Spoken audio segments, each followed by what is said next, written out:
Hello, mga kamaster, maraming salamat po sa lahat ng tumatangkilik ng ang daddy ng baby ko. Paki-follow and subscribe mga master para sa mga susunod pang mga kabanata. Ang daddy ng baby ko. Kabanata 611. Nagugutom ako. Nakaramdam si Sofia ng ungol sa kanyang tiyan. Lumabas siya ng kanyang silid at tumingin sa mga dekorasyon sa dingding habang naglalakad siya sa pasilyo. Ang lugar na ito ay dating bar. Ang palamuti ng bar ay may malungkot na kapaligiran na may halong madilim na liwanag upang makagawa ng kakaiba at nakakabagabag na ambience. Dahil medyo natatakot siya, dahan-dahan siyang naglakad papunta sa hagdan. Bumaba si Sofia sa spiral staircase, nakita niyang maliwanag ang buong espasyo.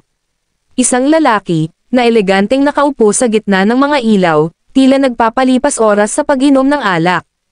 Siya ay natulala sa kanyang pinong tangkad at nakaramdam ng pagkabihag sa kanyang sopistikadong kakisigan. Ang kanyang itim na satin suit ay may gintong berda at kumikinang ito na parang mga diamante habang ang banayad na liwanag ay nagpapataas ng kanyang alindog at karisma.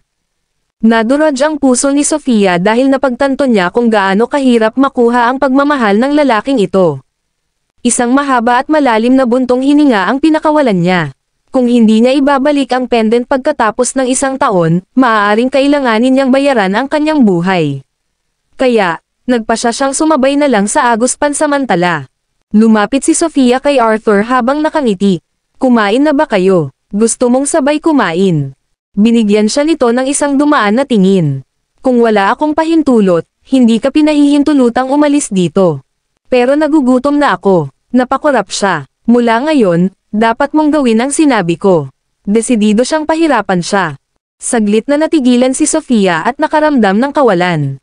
Kahit alam niyang halos imposibleng mahalin siya ni Arthur, nagpasya siyang subukan pa rin. Wala na siyang ibang pagpipilian. Sinabi sa kanya ng kanyang bestie na hinanap niya ng maigi ang silid ng hotel, ngunit wala pa rin ang pendant. Sige, makikinig ako. Hindi ako kakain. Pagkaupo niya ay biglang kumulo ang tiyan niya. Si Sofia, na namumula, ay kusang nagtakip ng tiyan habang nasa lalaki. Nakakunot ang noo ng lalaki na talagang nakakaakit sa kanya. Sa kabila nito, patuloy pa rin ang pagungol ng kanyang tiyan at determinado siyang sundin ang utos ni Arthur. Pagkatapos ng pagbuntong hininga, sinimulan niyang kausapin ang sarili o sa halip, ang kanyang tiyan. Tumahimik ka, please. Sinabi ni Mr. Wise na bawal akong kumain ng kahit anong pagkain. Abangan natin. Baka magpakita siya ng awa minsan. Nagpipigil ng tawa ang mga katabi nilang bodyguard. Sabihin mo sa tiyan mo na bawal ang pagkain ngayong gabi, sabi ni Arthur, hindi natutuwa. Mawawalan ka ng katulong kung magdurusa ako sa gutom. Seryosong sagot ni Sofia. Hindi naman kasi isang maid lang. So, you've decided to give up on the pendant now, right? Ang tanging nakakaalam kung nasaan ito ngayon ay ang aking sarili. Papatayin mo ako sa gutom. Talaga, sinisikap niyang iligtas ang sarili sa pamamagitan ng pagbigkas ng mga ganoong salita. Halata sa mukha ni Arthur ang kawalan ng habag. Wala pa akong kinakain simula nang sumakay sa eroplano. Sa totoo lang, 2 araw na akong hindi kumakain. Nagpatuloy si Sofia sa pagsasalita. Diretso ang tingin ni Arthur sa kanyang nakakaawang mga mata na para bang may nakita siyang nakakaaliw. Kung gayon, maaari mo ring subukan na hindi kumain sa loob ng 3 araw bilang isang hamon. Ang mga magagandang lalaki ay ipinanganak na sadista, sigaw ni Sofia sa loob ng kanyang puso. Ito ay ganap na totoo. Pwede ba akong uminom ng tubig? May wine lang ako dito. Halatang tinutokso siya nito. Talagang nauuhaw siya. Kaya tumanggaw siya at saka sinabing, pwede ba akong uminom ng baso, please? Binuhusan niya ito ng isang baso ng alak. Inabot niya ang baso at dinilaan, parang tuta, para matikman ang nasa loob. Ang sarap nito dahilan para ipagpatuloy niya ang pag-inom nito ng sabay-sabay, napukaw ang atensyon ng lalaking nakatitig sa kanya ng singkit na mga mata. Nasinok siya at namumula ang pisngi dahil sa pag-inom. Gusto mo bang mag-smirk, higit pa? Arthur, nakipagkamay siya. Hindi ito masyadong masarap. Natigilan ang bodyguard sa sagot niya. Isa itong masarap na alak na hindi ito masarap ng 50,000, pero sabi niya hindi siya masarap. Sayang naman. Napatayo kaagad si Sofia at naramdaman niyang umiikot ang langit sa kanyang harapan. Siya ay tumblang papunta kay Arthur, hindi siya sigurado kung dahil ba sa sobrang gutom niya o dahil sa pag-inom niya ng alak. Kabanata 612. Maging ang bodyguard ay hindi rin napigilan na mahulog si Sofia sa yakap ni Arthur sa mabilis nitong pagtakbo. Bago ito namalayan ni Arthur, may babae siyang nakayakap sa kanya. Isinandal niya ang ulo sa dibdib nito at nakapulupot ang mga braso sa leeg nito. Guro, sinubukan siyang hilahin ng bodyguard palayo kay Arthur, alam niyang hinahamak niya ang sinumang babaeng lalapit sa kanya. Huwag mo akong hawakan. Kahit inaantok na siya ay hindi pa siya nawalan ng malay at napaungol sa bodyguard. Pinandilatan ni Arthur ang bodyguard at sinenyasan itong umalis bago niya inalis ang mga braso ni Sofia sa kanyang leeg. Agad niya itong niyakap muli. Hands off, Sofia Goodwin, babala niya dahil hindi pa siya naging fan ng ganoong intimate encounters. Walang alinlangan na mahuhulog siya kapag binitawan niya ito dahil sa kanyang antok. Ibinaba niya ang kanyang ulo, at sa sobrang lapit nila sa isa't isa ay naglock ang kanilang mga tingin. Ang pinakamagandang katangian ni Sofia mula noong bata pa siya ay ang kanyang mga mata, na may mga matangkad na estudyante na kumikinang na parang itim na perlas, na nagliliwanag sa ilalim ng mga ito. Kapag ngumiti siya, ang kanyang mga mata ay kahawig ng crescent moon. Dahil magkalapit sila, si Arthur ay matamang nakatitig sa kanyang magagandang mata. Malinaw at mapang-akit ang mga ito gaya ng dati, na nagpapabilis ng tibok ng kanyang puso. Sa puntong ito, sinaman niya ito ng tingin, habang ang kanyang itim na malaperlas na mga mata ay nahugis sa 2 buwang gasuklay. Hinding-hindi magsasawa ang isa sa kainozentehang sumasayaw sa kanyang mga mata. Natigilan ang bodyguard na nakatayo sa tabi nila. Hindi pa niya nakita ang kanyang amo na tumitig sa isang babae ng ganoon katagal, at ang mga taong kabaligtaran ng kasarian ay laging may distansyang 3 talampakan ang layo mula sa kanya, at yakapin siya. Habang nakangiti pa rin si Sofia, bigla siyang napatabi at bumagsak sa lupa bago umungol. Ouch! Huwag mo akong lalapitan ng walang pahintulot sa susunod, malamig na sabi ni Arthur, habang ginagamit ang kanyang panlalaking kamay upang alisin ang alikabok sa kanyang American na para bang naiinis siya sa paghawak nito sa kanya. Wala siyang pakialam sa distressed expression ni Sofia. Bumalik ka na sa kwarto mo. Nahihirapan siyang bumangon dahil nahihilo siya bago bumalik sa kanyang silid. Ipinagdasal niya ang kanyang kapakanan sa darating na taon matapos masaksihan ang kalupitan ng lalaki. Sa katapusan ng linggo, sina Elliot at Jared ay naglalaro ng soccer ng maaga sa bahay. Napangiti ang isang babae habang pinagmamasdan ang 2 figurang tumatakbo at nakikinig sa maharot na tawa ng bata habang nag-aayos ng mga bulaklak sa bulwagan.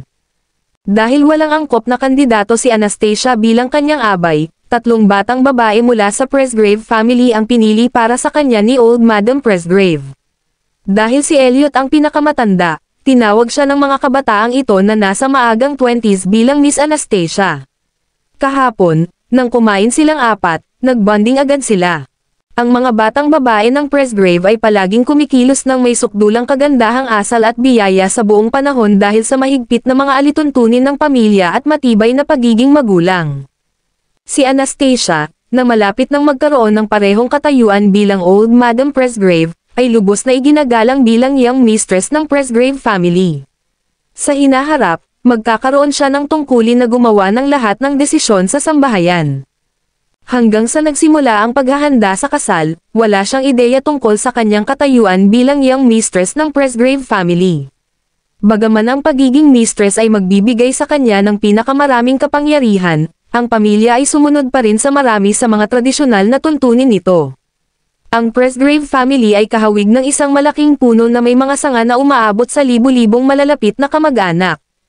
Dahil halos ang paghahanda sa kasal, sinamantala ni Anastasia ang pagkakataong matuto sa ilan sa mga kasanayan na angkop para sa isang may bahay, tulad ng pag-aayos ng bulaklak, na parehong nakapagpapalakas at eleganteng. Mrs. Presgrave, maarte ka talaga. This arrangement is very appealing, papuri ng floral art instructor. Salamat, napangiti si Anastasia. Mula pagkabata, siya ay palaging may likas na talino sa sining, na nagpapaliwanag kung bakit mabilis siyang natuto dahil gusto niya ang magagandang bagay. Kabanata 613. Sa sandaling iyon, tumunog ang telepono ni Anastasia. Matapos tingnan ito, sinabi niya sa kanyang instructor, paumanhin sandali. "Hello, Dad," sagot niya habang kinuha ang telepono at lumipat sa gilid. Nakalabas na ang huling hatol. Si Erica ay makukulong ng 15 taon. Maririnig ang boses ni Francis sa kabilang linya. Inaliw niya ang kanyang ama at sinabing, "Huwag kang malungkot, Itay." Dapat niyang harapin ang mga kahihinatnan ng kanyang mga aksyon. Maaaring hindi siya tinuruan ni Naomi, ngunit kailangan ng iba ngayon. "Okay lang ako. Tumatawag lang ako para ipaalam sa iyo ang tungkol dito dahil ang kanyang biolohikal na ama ay nasentensyahan na rin ng 8 taon. Muling inaliw ni Anastasia ang kanyang ama. Batid niyang nalulungkot pa rin siya sa pagkakakulong ni Erica. Sa kabila ng katotohanang hindi niya biological child si Erica, tinatrato niya si Francis na parang siya. Bukas din ihahayag ang huling hatol ni Hailey. Dahil sa dami ng monetary stake, hindi maiiwasan ang matinding parusa. Sa wakas ay nakarating na ang karma sa mga nanakit kay Anastasia. Pagkaraan ng 3 araw, inihayag na si Hailey Seymour ay masentensyahan ng 18 taon sa bilangguan na ang pagkakulong ay mangyayari pagkatapos noon. Sa araw ding iyon, ikakasal si Anastasia sa isang pribadong isla. Sa kabila ng kanyang katandaan, tuwang-tuwa si Harriet na makadalo sa kasal ng kanyang apo. Maraming bisita ang dumating sa venue bago ang malaking araw. Maaari silang mag-splash sa tubig at ipagdiwang ang nalalapit na kasal habang pinagmamasdan ang mga nakakamanghang tanawin. Noong araw ding iyon, inimpake ng mga bodyguard ni Arthur ang kanilang mga bag sa bar dahil pupunta rin sila sa isla para sa kasal. Inutusan din si Sofia na mag-impake ng kanyang mga gamit. Alam niyang dadalo si Arthur sa isang kasal, kaya nag-impake siya ng ilang set ng mga damit na pangbakasyon para sa kanyang sarili. Nasa cruise ship sila ng 12 p.m., at tulala si Sofia sa dagat. Paminsan-minsan ay sumulyap siya sa lalaking nakasuot ng marangyang suit sa kabilang dulo ng liner. Hindi siya naglakas loob na kumilos ng padalos-dalos matapos itulak ni Arthur noong nakaraang araw. Palagi niyang pinananatili ang isang aloof demeanor, na parang nagbabala sa kanila na huwag lumapit sa kanya. Isang maliit na isla ang lumitaw sa abot tanaw na makalipas ang 2 oras. Ang luntiang halamanan, ang maliwanag na araw, at ang mahabang puting buhangin na dalampasigan ay nagpapalaya sa mga tao, na para bang gusto nilang tumakbo dito. Nang makita ni Sofia ang pribadong isla, mahina siyang napabulalas, napakaganda ng isla ito. Pagkababa niya sa barko, tinulungan siya ng bodyguard sa kanyang mga bagahe. Hindi na siya makapaghintay na makapunta sa dalampasigan at maglaro. "Pwede ba akong maglaro sandali bago bumalik?" tanong niya kay Arthur. Kabanata 614. Hindi. Ito ay isang patag na tumatanggi mula sa lalaki. Hindi siya papayag na gawin niya ang anumang gusto niya dahil ang pagpapahirap sa kanya ang pinagmulan ng kanyang saya. She made a long face because she had to follow him into the car while looking back at the lovely beach. Si Arthur ang may-ari ng isa sa mga villa doon, kaya dapat manatili si Sofia sa iisang villa kasama niya bilang kanyang kadate. "Hindi ka pinapayagang pumunta saan man sa islang ito nang walang pahintulot ko," aniya, na nakaupo sa sopa at tinuruan ang batang babae na nasa harapan niya. Napalingon siya sa lalaking naka-cross legs na nakaupo. Ang kanyang mapagmataas na ekspresyon ay gumuhit ng isang linya ng kataas-taasang kapangyarihan sa pagitan nila na tila siya ang hari at siya ay kanyang maliit na lingkod. Lalong namulat si Sofia sa kanyang mababang katayuan sa lipunan. Nagsisi siya na isinangla niya ang sarili sa pamamagitan ng pagiging nasa tabi niya at pagkawala ng lahat sa kanya. Kalayaan. Ito ay hindi patas dahil siya ay palaging mahalaga na anak na babae ng kanyang mga magulang. Naiintindihan, tumango siya. Naiwan siya, mag-isa at tulala sa villa pagkaalis niya. Sa loob ng isang kafe, sumikat ang araw sa hapon sa 2 gwapong lalaki na may casual na pag-uusap na parang isang likhang sining. Maraming babae ang humahanga sa kanila na parang sila ay isang magandang painting. Maraming bisita ng Presgrave family ay naroroon, at naintriga sila sa binata.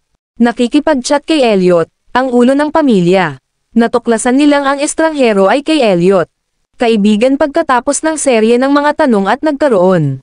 Walang ideya kung saan siya nanggaling o kung ano ang kanya pangalan noon. Habang naglalakad sa dalampasigan, si Anastasia ay kasama ni Jared na may hawak na basket na puno ng magagandang shell. Sumali siya sa kayamanan, manghuli, na parang bumalik siya sa kanya. Mga araw ng pagkabata, Mommy, tingnan mo, ang ganda diba? Kumuha siya ng isa pang shell. She complimented, "Yeah, marami ka. Mas mahusay sa paghahanap kaysa sa akin." "Mommy," sabi ni Lola sa tuhod na maaari akong gumawa ng mga palamuti mula sa mga ito, kaya maaari niyang palamutihan ang kanyang bahay gamit ang mga ito. Dapat marami pa akong mahanap. Ang batang lalaki ay nasa mataas na espiritu dahil sa kahilingan. Tumanggo si Anastasia. Okay. Ang pakiramdam ng malambot na buhangin na pumipiga sa mga daliri ng paa kasabay ng mainit na dampi ng sikat ng araw ay isa sa mga magagandang bagay na magagawa ng isang tao. Karanasan. Busy ang mga empleyado sa isla. Paghahanda para sa kasal at pagbibigay. Ang kanilang pinakamahusay na serbisyo sa mga mahahalagang bisita. Sa sandaling iyon, isang cruise ship na nakadaong sa baybayin, pagkatapos ay bumaba sa barko ang isang sexily dressed girl. Iniskan ang magandang lugar, hindi niya magawa. Itago sa kanyang titig ang maalab na ambisyon. Ito ay walang iba kundi ang nakababatang kapatid na babae ni Mason, si Katrina, na hindi inaasahan na magiging perpekto ang serbisyo. Hanggat nakalagay ang kanilang mga pangalan. Ang listahan ng mga panauhin, nagkaroon sila ng resultang dumating ng mas maaga para magsaya.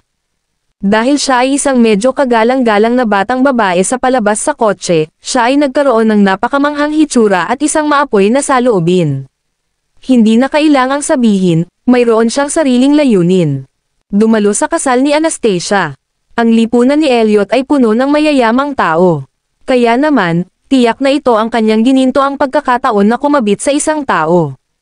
Hanggang sa, habang lumalapit ang gabi at dumilim ang langit, ang isla ay iluminado ng mga ilaw tulad ng Celestial Castle na lumulutang sa ibabaw ng dagat. Parehong naghahapunan sina Anastasia at Elliot kasama si Harriet habang nakikinig sa ulat ng concierge tungkol sa mga bisita. Kabanata 615. Kasunod nito, naglakad-lakad ang mag-asawa sa paligid nang wala si Jared, na pagod matapos maglaro buong hapon.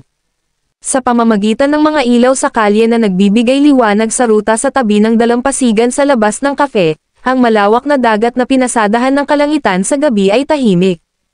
Walang oras si Elliot sa maghapon, kaya buong gabi niyang kasama si Anastasia. Ang mga villa ay dumapo sa trough area ng malaking isla na parang crescent moon. Kung ikukumpara sa liwanag ng araw, ang tanawin sa gabi ay napakaganda habang ang liwanag ng buwan ay dumampi sa ibabaw ng dagat. Biglang narinig ang rock music sa lahat ng panig. Isang banda ang nagtatanghal sa harap ng mga bisita at empleyado. Sa mahigit 100 tao, puspusan ang pagsasaya.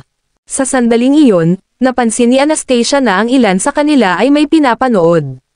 Nagtataka, hinawakan niya ang kamay ni Elliot at humakbang papalapit sa mga tao. Hindi nagtagal, nabunyag na ang nakakuha ng spotlight ay isang batang babae na umaalog sa ritmo. Ang kanyang matapang na galaw ay nagpakita ng kanyang perpektong kurba, na nagpapakita ng walang uri ng kahihiyan. Hindi kailangang sabihin, karamihan sa mga nanonood ay mga lalaki. Natigilan si Anastasia nang makilala niya kung sino ang dalaga. Si Katrina, isang model na magaling sumayaw. Gayunpaman, ang kanyang pagsasayaw ay lumitaw na medyo bongga sa beach ngayon. Samantala, nakita niya si Anastasia pati na rin ang gwapong si Elliot mula sa karamihan. Paikot-ikot at inikot ang kanyang katawan, dumausdad siya at huminto sa harap nila. Tulad ng isang ahas, binaluktot niya ang kanyang flexibility na may mga gumagalaw na nangyayari sa harap niya. Noon lang siya lumipat kay Anastasia at kumapit sa braso niya. Anastasia, long time no see. Naaalala mo pa ba ako? Hindi ba niyaga si Anastasia sa masiglang kaluluwa ni Katrina, dahil mas kilala niya ang karakter ng dalaga kaysa sa iba. Kahit na si Katrina ay isang materialistikong babae, ang kontemporaryong pananaw ni Anastasia kay Katrina ay nagbago ng malapit ng maging Mrs. Presgrave. Katrina, kanina pa, ganting bati ni Anastasia. Gayunpaman, tinitingnan ni Katrina si Elliot. Anastasia, sino itong gwapong nakatayo sa tabi mo? Siya ang honey ko, pakilala ni Anastasia, na sinalakay ng isang pakiramdam ng panganib na nagmumula kay Katrina. Mr. Presgrave, ikinagalak kitang makilala. Ako si Katrina Sullivan, ang matalik na kaibigan ni Anastasia. Napasimangot si Katrina sa tuwa. Ikinagalak din kitang makilala. Tumanggaw si Elliot bilang tugon. Ang kanyang ngiti ay palaging nakakaakit sa mga mata. Tulad ng isang di nakikitang kawit, patuloy nitong sinusubukang kunin ang kanyang atensyon dahil ito ay isang pagsisikap na makapasok sa kanyang magagandang libro sa unang pagkikita. Katrina, sana ay nasiyahan ka sa iyong pananatili dito. Inalis ni Anastasia ang kamay ni Katrina sa kanya. Kailangan kong maghiwalay ngayon. Oo naman. Binawi ng isang awkward na Katrina ang kanyang mga kamay habang tumingin kay Elliot na nakatalikod. Desperado siyang makita kung anong klaseng tugon ang mayroon siya. Naniniwala siya na walang sino mang lalaki ang makakapidyo sa kanyang sarili kapag nakikita siyang sumasayaw, kahit si Elliot. Mula sa kanyang pananaw, ang mga mayayamang lalaki ay medyo walang pidjol na indulhensya para sa babae at sex. Hanggat maaaring mapuko ng isang tao ang kanilang interes, hindi nila hahayaang mawala ang pagkakataon sa kanilang mga kamay ng ganoon kadali. Pinaikot-ikot ang kanyang buhok, pinanood niyang umalis ang mag-asawa at sumili ang ngiti sa kanyang mga labi. Elliot Presgrave, gaya ng inaasahan sa perpektong lalaki, mapapafall niya ang sinuman sa kanya sa ganoong hitsura, katawan at dominanteng aura. Noon, pinilit ni Anastasia na piliin ang sanggol anuman ang mangyari. Dahil alam ba niyang si Elliot ang ama? Kabanata 616. Labis na humanga si Katrina sa pagkana ni Anastasia na pinahihintulutan ang kanyang anak na magpakasal sa isang mayamang lalaki. Samantala, paulit-ulit sa isip ni Anastasia ang mga kahanga-hangang sayaw na galaw ni Katrina habang naglalambing kay Elliot. Ang paikat-ikot na katawan at mapang-akit na titig niya ay isang nakamamatay na sandata na madaling makuha ang atensyon ng bawat lalaki. Kilalang-kilala ni Anastasia si Katrina gaya ng dati ay natutuwa si Katrina sa pang-aakit sa mga mayayaman. Ang kasintahang babae ba ang biktima ngayong gabi? Siya si Katrina, ang kambal na kapatid ni Mason, isang galit na sabi ni Anastasia. Napangiti si Elliot nang malaman niya ang kanyang iniisip. May inaalala ka ba? Ano sa tingin mo ang sayaw niya? Iniangat niya ang ulo sa kanya. Siya ay sapat na matalas upang malaman na ito ay isang nakamamatay na tanong. Alinman, ang kanyang karakter ay masama. Paano kaya? Tanong pa ni Anastasia dahil nasaksihan niya kung paano siya binigyan ni Katrina ng ilang beses. Kung hindi siya kapatid ni Mason, hindi ako papayag na dumalo ang ganoong tao sa aming kasal. Kitang-kita ang pagkasuklam sa kanyang mga mata. Noon lang niya napagtanto na mas nakakagalit si Elliot sa sayaw ni Katrina kaysa sa kanya. May campfire doon. Tara tingnan natin. Hinayla ni Anastasia ang kanyang kamay para akayin siya papunta sa lugar na iyon. Napuno ng musika at tawanan ang villa at umabot sa tenga ni Sofia. Sinenyasan siya ng mga ito na lumabas, ngunit sa kasamaang palad ay iniwan siyang mag-isa ni Arthur upang magsaya ng mag-isa. Hindi lang siya may mga paa na kayang dalhin siya kahit saan niya gusto, ayaw din niyang sayangin ang gabing ginugol sa napakagandang isla. Sa pag-iisip, umalis siya sa villa. Dahil wala siyang direksyon sa hindi pamilyar na lugar, pumunta na lang siya sa pinanggalingan ng musika. Lingid sa kaalaman ng kawawang babae, bumalik talaga si Arthur sa susunod na pag-alis niya. Ang perwisyong babaeng ito, how dare she go out without my permission? Sophia Goodwin, makukuha mo ito sa akin sa sandaling bumalik ka. Nang makarating si Sofia sa dalampasigan, nakita niya ang mga upuan na inihanda sa ilalim ng mga ilaw. Umupo siya bago humingi ng order ng isang waiter. Umorder siya ng isang basong juice at lumingon sa mga taong nagsasaya. Sa kabila ng kanyang tahimik na disposisyon, ang isa sa kanila ay agad na naakit sa kanyang presensya. Sa mga ilaw na nagniningning sa kanya, ang kanyang mga surreal na tampok na pinalamutian ng mahabang buhok ay nahayag, na naglalabas ng isang misteryosong naghihintay sa isa na magsiyasat pa. Kabanata 617. Hay, Miss tumatambay mag-isa. Bale kung may kasama akong uminom. Inangat ni Sofia ang ulo para tingnan ang gwapong lalaki habang ngumiti. Ibagay mo sa sarili mo. Ako si Jacob. Ano naman sayo, Sofia? Hindi siya nahihiyang magpakilala. Kahit na mahigpit na itinago sa mata ng publiko ang kasal, alam ng lahat ang Presgrave family ang pinakamayamang pamilya sa bansa. Ang pagpasok lamang ng pangalan nito sa search engine ay sapat na upang malaman kung gaano sila kayaman. At saka, ang mga inanyayahang panauhin ay tiyak na mula sa mataas na lipunan. Kaya naman, hindi iisipin ni Sofia ang ideya na makilala ang kanilang mga bagong kaibigan dito. Nag-click talaga sina Sofia at Jacob sa simula pa lang, lalo na nang malaman nilang nagtapos sila sa parehong high school. Lumipas ang oras habang abala sila sa usapan.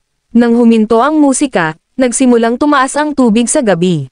Tumalon siya bigla. Anong oras na? Maaga pa naman. Malapit na mag 10 PM. Halos 10 na. Mahigit isang oras na akong nasa labas. Kailangan kong pumunta ngayon. Mag-usap tayo next time, Jacob. Nagmamadali siyang nagpaalam kay Jacob. Sofia, dito ka ba nagtatrabaho? Nagtataka siya, dahil pinahintulutan ang mga bisita na magsaya sa kanilang oras sa buong gabi nang walang pag-aalala. Pumunta ako kasama ang aking kaibigan, ngunit kailangan kong bumalik ng mas maaga. Hindi niya mahanap ang tamang mga salita para ilarawan ito dahil wala siyang karapatang dumalo sa kasal noong una. Ibinaling niya ang kanyang ulo, muli siyang nabalisa sa hindi pamilyar na kapaligiran. Aling daan ang papunta sa villa ni Arthur. Jacob, alam mo ba kung nasaan ang villa no? 58, tanong ng naguguluhan na babae. Oo, ito ay medyo malayo, bagaman. Ako ang manggana sa daan. Handang tumulong si Jacob sa isang maganda at kaibig-ibig na babae tulad ni Sofia. Talaga, salamat. Sa katunayan, medyo natakot siya dahil desyerto ang ruta, kaya natuwa siyang makasama sa daan pabalik. Paulit-ulit silang nagdaldal habang pabalik. Bagamat ang mga mata nito ay nagpakita ng infatuation para sa kanya, si Sofia ay sobrang siksik na itinuring niya ito bilang kanyang outgoing personality. Mabait ang mga bisita, malamang sabog sila dito. Pagdating nila sa Villa number 58, nagpasalamat siya, salamat sa pagpunta mo sa akin hanggang dito, Jacob. Dito ako tumutuloy, mag-ingat ka sa iyong pagbabalik. Pwede ba kitang makita bukas? Tanong ni Jacob. Bukas. Bakit hindi natin palitan ang ating mga numero? Maaari tayong magkaroon ng isang tasa ng kape na magkasama balang araw, mungkahi niya. Oo naman. Hindi tatanggihan ni Sofia ang taong tumulong sa kanya. Lingid sa kanilang kaalaman, may nagtatago sa dilim sa ikalawang palapag. Dahil sa tahimik na kapaligiran, narinig niya ang kanilang usapan. Magkita tayo bukas. Napaatras si Jacob ng ilang hakbang at muntik na siyang madapa sa isang bato. Bantayan mo ang iyong hakbang. Iniunat niya ang kanyang kamay para hawakan siya at mabilis niyang hinawakan upang mapanatili ang kanyang balanse. Isang mapait na ngiti ang pinakawalan niya. Pasensya na sa tinakat kita. Kabanata 618. Binawi ni Sofia ang kamay niya sabay ngiti. Mag-ingat ka. Maraming bato dito. Sige, bye. Ikinumpas niya ang kanyang mga kamay at umalis sa kabila ng mabigat na puso.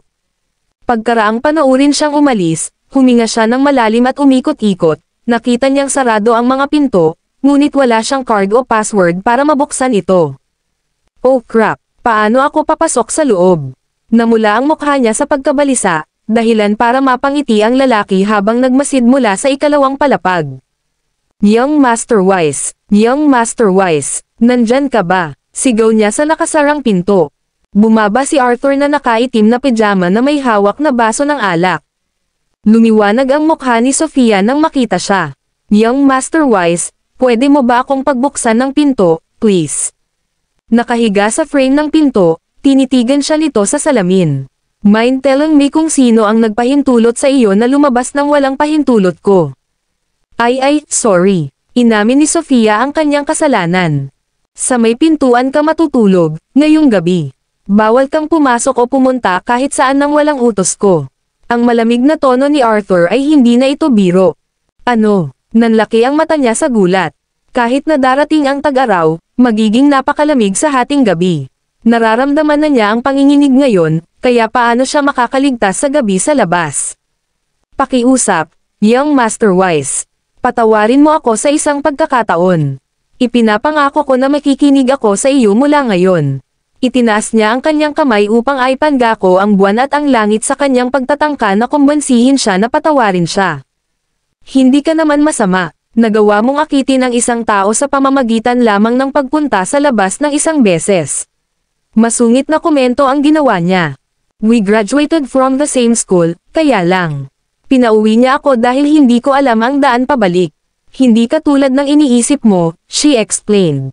Gayunpaman, si Arthur, ang malupit na lalaki na hindi magpapagaan sa mga babae, ay walang pakialam dito. Walang sino man ang makapaghihikayat o makakapidyo sa kanya sa isang bagay kapag nakapagdesisyon na siya. Enjoy your stay outside. Markahan ang aking mga salita, walang magiging maganda kung susuwayin mo ako. Bagamat ang itim na silk na pajama ay nakayakap sa kanyang malapad na balikat at malinaw na katawan nang hindi inilantad ang balat nito, ang kanyang toned abs ay malabo na kitang-kita dahil sa manipis na tela nito. Bilang karagdagan sa kanyang matangkad na tangkad, naglabas siya ng isang nangingibabaw na aura ng walang kahirap-hirap.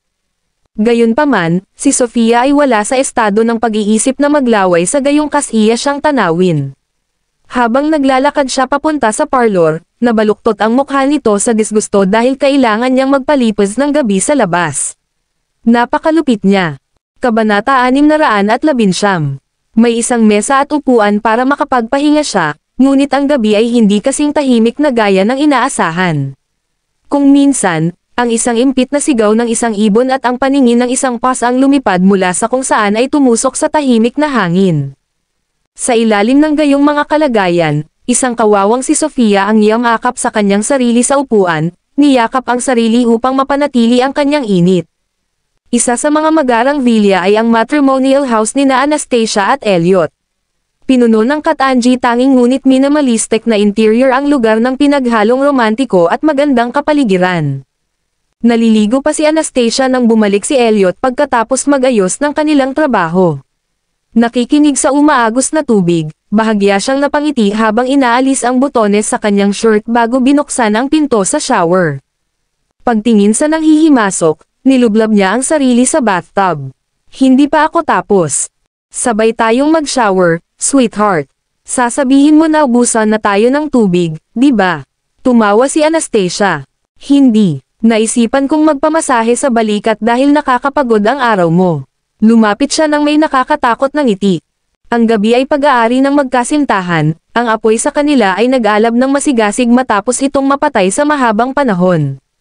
Alam niyang wala siyang pagkakataon laban sa lalaking minahal niya ng husto. Kahit na siya ay nasa lahat, hindi niya maiwasang isuko ang sarili kay Elliot hanggang sa makatulog ito sa yakap nito. May isang batang babae na mahimbing na natutulog sa isang bench na nakalagay sa labas ng villa no. 58. Hating gabi na at bumaba ang temperatura. Kahit anong pilit niyang tiisin ang lamig sa pamamagitan ng pagyakap sa sarili, nilalamig din siya sa pagtulog. Samantala, hindi makatulog si Arthur sa kanyang komportable at mainit na silid, dahil naiisip niya ang dalaga na nasa labas pa rin. 3 AM na, ngunit hindi siya nag-abala o sumigaw sa nakalipas na 4 na oras. Sa huli, bumangon siya sa kama at binuksan ang kwarto. Habang humahaplos ang malamig na hangin sa kanyang balat, nanigas ang kanyang mukha. Dahil sa malaking pagkakaiba ng temperatura sa pagitan ng araw at gabi sa isla, ramdam na ramdam ng isa ang lamig sa villa, lalo na ang nasa labas. Bumaba siya ng hagdan at lumabas. Pagbukas pa lang niya ng maliit na gate, nakita niya si Sofia na natutulog habang nanginginig sa lamig sa ilalim ng streetlight. Kung siya ay magkasakit, kailangan kong humingi ng isang tao na mag-aalaga sa kanya at iyon ay magiging isang abala.